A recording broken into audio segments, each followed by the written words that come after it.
এদিকে অন্ধকারে বনের ভেতর একা একা বসে আছে রতন। ঠিক তখনই একটা দমকা বাতাস আসে। বাতাসে রতনকে প্রায় উড়িয়ে নিয়ে যাওয়ার জোগাড়। ঠিক তখনই বাতাসের ঝাপটায় এক বনদেবী এসে উপস্থিত হয় রতনের সামনে। ওহ, কি বাতাস শুরু হয়েছে! মনে হচ্ছে আমাকে সহ উড়িয়ে নিয়ে যাবে। তোমার খুব কষ্ট হচ্ছে, তাই না রতন? কে আপনি?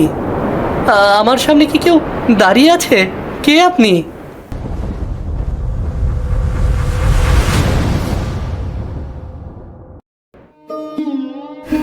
এক গ্রামে রতন নামে এক অন্ধ কাঠুরিয়া বাস করত।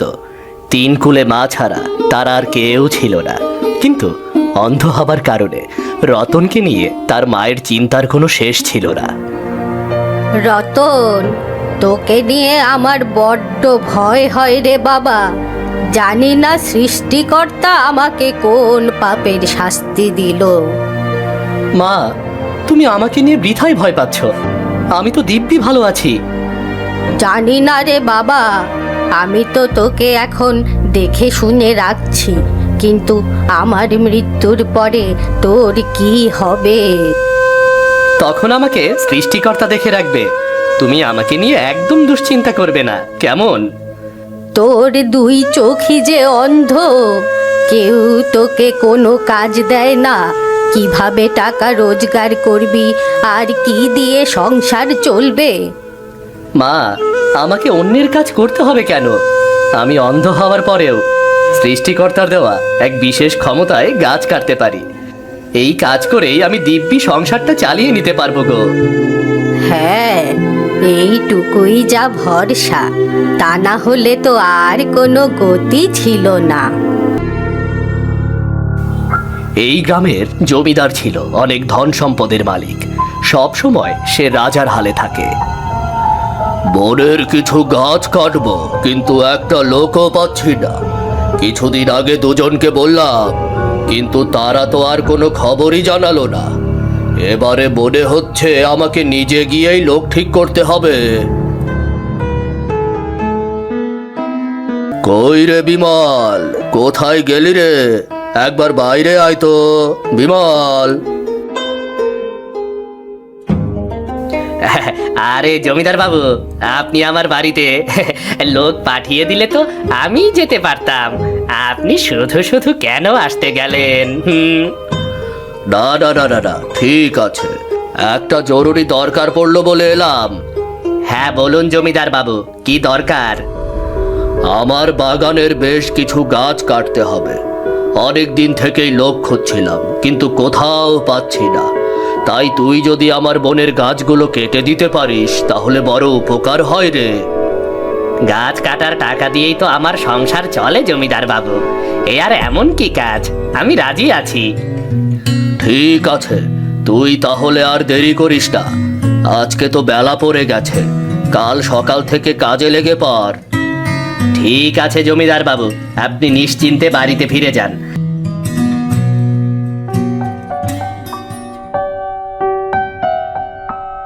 বিকেলে বিমলের স্ত্রী অনিতা পুকুর ঘাটে জল নিতে আসে। এমন সময় রতনের মা পুকুর ঘাটে 7 পাতা তুলতে এসেছিল। কি গো অনিতা, আজকে অসময়ে জল নিতে এসেছো যে? বাড়িতে কি অতিথি এলো নাকি? না গো দিদি, কাল খুব সকালে ঘরের মানুষটা জমিদারের বাড়িতে কাজ করতে যাবে, তো তাই আগে থেকে জল নিয়ে রাখছি। জমিদারের বাড়ি থেকে বিমলের জন্য কাজ এসেছে নাকি? হ্যাঁ গো দিদি, খানিক আগে জমিদার বাবু আমাদের বাড়িতে এসেছিলেন, তিনি কাজ দিয়ে গেলেন। তা কি কাজ দিয়ে গেল? আপনি তো জানেন ও গাছ কাটা ছাড়া আর কোনো কাজ করতে পারে না। শুনলাম জমিদার বাবু তার বোন থেকে কিছু গাছ কাটবে, সেই কাজই দিয়ে গেল। আচ্ছা অনিতা, এই কাজে কোনোভাবে আমার রতনকে নিয়ে যাওয়া যায় না? বুঝতেই তো পারছো অভাবের সংসার, আমি একা আর কতদিন করব? কিন্তু দিদি, রতন তো অন্ধ, ও আর কি কাজ করবে? অন্ধ হলেও ও ছোটবেলা থেকে গাছ কেটে আসছে, অনুভব করে এসব বুঝে নিতে পারে কিভাবে কি করতে হবে। যেহেতু জমিদার বাবুর কাজ, আমরা তো কিছু বলতে পারবো না। তুমি গিয়ে বরং জমিদার বাবুকে সরাসরি বলো, তারপর দেখো কি হয়। জমিদার বাবু সবটাই তো বুঝতে পারছেন, অভাবের সংসারে ছেলেটাকে নিয়ে বড় বিপদে পড়েছি। সবই তো শুনলাম, কিন্তু তোমার ছেলেটা যে অন্ধ, ও কি কাজ করতে পারবে? এ নিয়ে আপনি একদম চিন্তা করবেন না জমিদার বাবু। ছোটবেলা থেকে ও কাঠ কেটে এসেছে, এই কাজও দিব্যি ভালোভাবে করতে পারবে। ঠিক আছে, তোমরা গরিব মানুষ, এত করে যখন বলছো তখন আমি আর না করব না। আপনাকে অনেক ধন্যবাদ জমিদার বাবু, এই বিপদের দিনে আপনি আমাদেরকে সাহায্য করলেন। যাক সে কথা, কালকে সকাল সকাল রতনকে বিমলের সাথে আমার বাড়িতে পাঠিয়ে দেবে, কেমন? মা, এই একই খাবার আর পেটে নামছে না গো মা। কি আর করব বল বাবা, আমি একা মানুষ, অন্যের বাড়িতে কাজ করে যা পাই তাই দিয়ে তো সংসার চলে। আমি এত করে বলি যে আমাকে বনে যেতে দাও, আমি কাঠ কেটে তা বিক্রি করব, কিন্তু তুমি তো আজকাল আমাকে বাড়ির বাইরে যেতেই দাও না। তোকে অন্য সব জায়গায় পাঠাতে রাজি আছি, কিন্তু বনে পাঠাতে আমার বড্ড ভয় করে। কিন্তু এমন হলে আমাদের সংসার চলবে কি করে বলো তুমি? চিন্তা করিস না, জমিদার বাবুকে বলে তোর জন্য আমি একটা কাজ জোগাড় করেছি। কাল সকালে বিমলের সাথে তুই জমিদার বাবুর বাড়িতে কাজ করতে যাবি। কিন্তু মা, আমাকে জমিদার বাবু কাজ করতে দিতে রাজি হলো? এমনি এমনি কি আর রাজি হয়েছে? অনেক হাতে পায়ে ধরে তাকে রাজি করাতে হয়েছে। ঠিক আছে মা, তুমি অনেক ভালো করেছো। আমি কাল সকালে ঠিক তার বাড়িতে কাজ করতে যাব গো। পরদিন খুব সকালে রতনের মা রতনকে ঘুম থেকে তুলে দেয়। আর দেরি করিস না বাবা, বিমল নিশ্চয়ই এতক্ষণে উঠে পড়েছে। তোর জন্য এই পোটলায় আমি কিছু শুকনো মুড়ি বেঁধে দিয়েছি, কাজের ফাঁকে খেয়ে নিস কিন্তু। ঠিক আছে মা, আমি খেয়ে নেব। কই রে রতন, তাড়াতাড়ি বের হরে, অনেক বেলা হয়ে গেল তোরে। ওই যে বিমল এসে গেছে, আর দেরি করিস না বাবা, তাড়াতাড়ি বের হয়ে যা। রতন তার পিঠে পুটলিটা নিয়ে বিমলের হাত ধরে জমিদার বাবুর বাড়ির উদ্দেশ্যে বেরিয়ে পড়ে। এদিকে জমিদার বাবু সকাল থেকে ওদের অপেক্ষায় আছে। এই যে তোদের আসার সময় হলো, আমি বললাম খুব সকালে আসতে, সেই তোরা এলি বেলা করে। কি আর বলবো জমিদার বাবু, এই রতনের জন্যই দেরি হয়ে গেল। যাক যাক, যা হবার হয়েছে, তাড়াতাড়ি কাজে লেগে পড়, যা।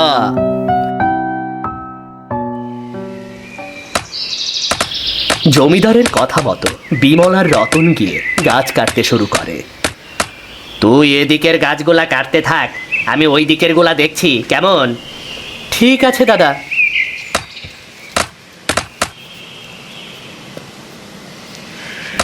দুপুর পর্যন্ত ওরা বনের গাছ কাটে। বিকালের আগে জমিদার ওদের কাজ দেখতে আসে, আর এসেই রাগ এসে তেলে বেগুনে জ্বলে ওঠে। এ তুই কি সর্বনেশে কাজ করে ফেললি বিমল? আমি তো বড় গাছ কাটতে বলেছি, তুই তো আমার চারা গাছগুলোকে শেষ করে ফেললি রে। ইয়ে মানে বাবু, জমিদার বাবু, এই চারা গাছগুলো তো আমি কাটিনি, এগুলো রতনের কাজ। কেন মিথ্যা কথা বলছো দাদা? ওগুলো তো তুমি কেটেছো, তুমি তো আমাকে এ পাশের গাছগুলো কাটতে বললে। জমিদার বাবু, একদম ওর কথা বিশ্বাস করবেন না, ও অন্ধ মানুষ, তাই দেখতে পাইনি। আর আমি তো চোখে দেখি, আমি তো আর ইচ্ছে করে চারাগুলো কাটবো না, নাকি? হ্যাঁ ঠিক কথা, বিমল তো স্পষ্ট চোখে দেখতে পায়। ও ও নিশ্চয় চারাগুলোকে মারবে না। এ তাহলে রতনেরই কাজ। বিশ্বাস করুন জমিদার বাবু, আপনি আমাকে ভুল বুঝছেন। আমি ওই গাছগুলো কাটিনি। একদম চুপ। তুই আমার বোনের সর্বনাশ করে ফেলেছিস। অন্ধ বলে তোকে কাজে নিতে চেয়েছিলাম না, কিন্তু তোর মায়ের কারণে নিতে হয়েছে। আর দেখ, তোর কারণে সেই আবার ক্ষতি হয়ে গেল। দেখ, আমি বলি কি জমিদার বাবু, ওকে আর মজুরি দিয়ে কোনো লাভ নেই। আপনি সব টাকা আমাকে দিয়ে দিন। ও তো আপনার ক্ষতি ছাড়া আর কোনো উপকার করলো না। মজুরি একটা টাকাও পাবে না। তার উপর শাস্তি হিসাবে আজকে সারা রাত ওকে এই বনে কাটাতে হবে। দয়া করুন জমিদার বাবু, দয়া করুন। গরিবের ওপর এমন অন্যায় অত্যাচার করবেন না, এমন অবিচার করবেন না। জমিদার রতনের কোনো কথা না শুনে চলে গেল। দুপুর গড়িয়ে বিকেল হয়। বিমল জমিদারের থেকে মজুরির টাকা নিয়ে বাড়িতে ফিরে যায়, কিন্তু রতনকে জমিদার ওই বনেই আটকে রাখে। নিশ্চয়ই মা আমার জন্য অনেক চিন্তা করছে। জমিদার বাবু বিনা কারণে আমাকে আটকে রাখলো। যেখানে আসল দোষ করেছে বিমল দাদা। দুপুরে বাড়ি থেকে আনা সামান্য কিছু খাবার খেয়েছি। এখন মনে হচ্ছে ক্ষুধায় আমার প্রাণটা বের হয়ে যাবে। বিকেল গড়িয়ে সন্ধ্যা হয়। রতন তখনও বাড়িতে ফিরছে না দেখে রতনের মা বেশ চিন্তায় পড়ে যায়। বেলা গড়িয়ে সন্ধে হয়ে গেল, কিন্তু ছেলেটা তো এখনো বাড়িতে ফিরছে না। জানি না ঠিকভাবে কাজ শেষ করতে পারলো কিনা। এদিকে অন্ধকারে বনের ভেতর একা একা বসে আছে রতন। ঠিক তখনই একটা দমকা বাতাস আসে। বাতাসে রতনকে প্রায় উড়িয়ে নিয়ে যাওয়ার জোগাড়। ঠিক তখনই বাতাসের ঝাপটায় এক বনদেবী এসে উপস্থিত হয় রতনের সামনে। ওহ, কি বাতাস শুরু হয়েছে! মনে হচ্ছে আমাকে সহ উড়িয়ে নিয়ে যাবে। তোমার খুব কষ্ট হচ্ছে, তাই না রতন? কে আপনি? আমার সামনে কি কেউ দাঁড়িয়ে আছে? কে আপনি? হ্যাঁ, আমি বনদেবী। তোমার কষ্ট দেখে আমি আর স্থির থাকতে পারলাম না। তোমার সাথে খুবই অন্যায় অবিচার হয়েছে। এটা একদমই ঠিক হয়নি। জমিদার বাবু আমার কথা একটুও শুনল না, আর এই সুযোগে বিমল দাদা সব দোষ আমার ঘাড়ে চাপিয়ে দিল। আমি সব জানি রতন, তাই তো তোমাকে সাহায্য করতে এসেছি। আমি অন্ধ মানুষ, আমাকে সাহায্য করে কি বা হবে? আমি ওদের অন্যায়ের বিরুদ্ধে কিছুই করতে পারবো না।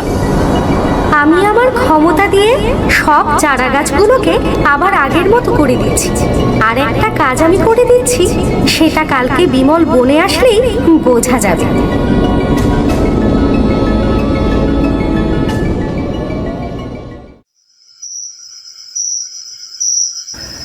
রাতে রতনের মা জমিদার বাড়িতে ঢোকার চেষ্টা করছে, কিন্তু ফটক বন্ধ থাকায় ঢুকতে পারেনি।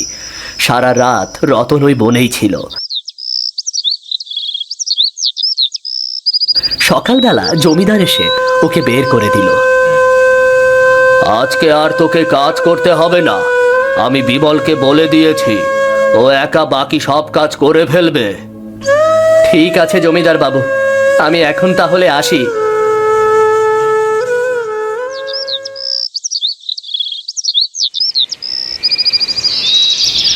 রতন চলে যেতেই একটু পরে বিমল এসে বনে ঢোকে। তারপর সে একের পর এক গাছের গোড়ায় কুঠার চালাতে থাকে। কালকে রতনকে বোকা বানিয়ে বেশ লাভ হয়ে গেল।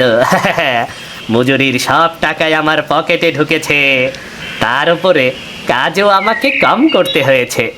এমন চলতে থাকলে মন্দ হয় না। ঠিক এই সময় এক ভয়ঙ্কর ঘটনা ঘটে যায়।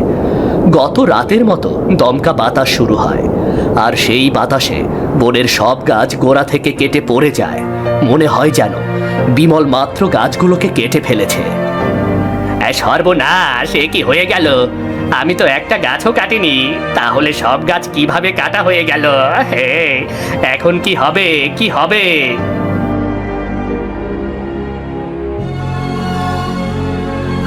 হতভাগা বিমল, এ তুই কি করে ফেললি? আবার বাগানের সব গাছ কেটে তুই নষ্ট করে ফেললি হতভাগা। বিশ্বাস করুন জমিদার বাবু, আমি একটা গাছও কাটিনি। আমাকে কি বোকা পেয়েছিস? আজকে তো রতন নেই, তাহলে তুই ছাড়া এই গাছ আর কে কেটেছে বল? জমিদার বাবু, আমি মানছি গতদিন আমি মিথ্যা বলে রতনকে ফাঁসিয়ে দিয়েছিলাম। আসলে গতদিন ওই চারা গাছগুলো আমিই কেটেছিলাম, কিন্তু আজকে একটা গাছও আমি কাটিনি বাবু। এত বড় সাহস তোর! তুই আবার সামনে বসে ওই নিরীহ রতনকে ফাঁসিয়ে দিলি। একটা নির্দোষ ছেলেকে আমি অন্যায়ভাবে শাস্তি দিলাম। আমাকে ক্ষমা করে দিন জমিদার বাবু, আমি একদমই বুঝতে পারিনি, আমার ভুল হয়ে গেছে আমার। এই মুহূর্তে তুই আমার বনে নতুন করে 200 গাছ লাগিয়ে দিবি, আর 1 মাস রতনের সংসারে তুই নিজে খরচ দিবি। এটাই তোর শাস্তি। এদিকে রতন বাড়িতে ফিরতেই অবাক হয়ে যায়। রতনের মা রতনকে বলে, সারা ঘরে সোনার মোহর ছড়িয়ে আছে।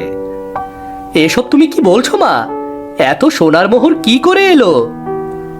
জানি না রে বাবা রতন, গত রাতে আমি তোকে খোঁজ করতে জমিদার বাড়িতে গিয়েছিলাম, কিন্তু আমি জমিদার বাড়িতে ঢুকতে পারিনি। আর বাড়িতে ফিরে দেখতে পাই সারা ঘরে মোহর ছড়িয়ে আছে।